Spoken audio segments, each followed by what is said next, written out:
Après 5 jours de protestations nationales et internationales, le gouvernement turc fait machine arrière mais ne renonce pas. Le projet de loi qui prévoit l'annulation des condamnations pour agressions sexuelles sur mineurs commises avant le 16 novembre en cas de mariage entre l'agresseur et la victime a été retiré pour être réexaminé en commission.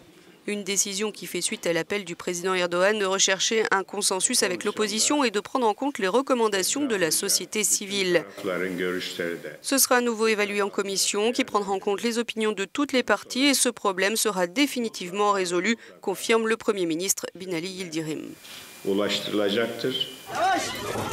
Ce projet de loi a déclenché une vague de manifestations des associations de défense des droits des femmes depuis son approbation en première lecture le 17 novembre. Annuler la condamnation de l'auteur d'une agression sexuelle sur mineur s'il épouse sa victime est inadmissible et envoie un mauvais message qui pourrait conduire à de nouveaux abus selon ces manifestants.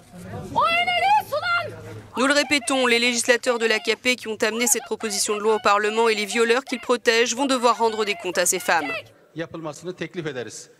Le législateur turc affirme que seuls les couples précocement mariés étaient concernés par le projet de loi.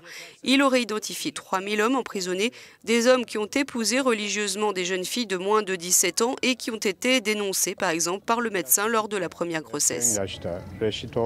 Il y a ceux qui se marient avant l'âge légal, ils ne connaissent pas la loi, puis ils ont des enfants, le père va en prison et les enfants se retrouvent seuls avec leur mère, défendait le Premier ministre turc. Mais pour les opposants, la loi, il est impossible d'établir s'il y a eu consentement plein et informé de la jeune fille mineure dans le cas de mariage précoce. Des jeunes filles qui subissent des pressions et sont rarement en mesure de s'y opposer. Ça veut dire que les auteurs d'agressions et les violeurs peuvent menacer les familles, leur proposer de l'argent et les forcer à marier leur enfant. Cela ouvrira grand la voie au mariage forcé d'enfants en créant un vide juridique, estime cette militante.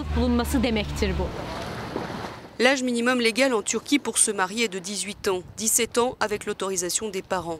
Mais les mariages religieux précoces, forcés, arrangés ou non, sont encore légion, car coutumiers dans les milieux plus modestes et moins éduqués de Turquie.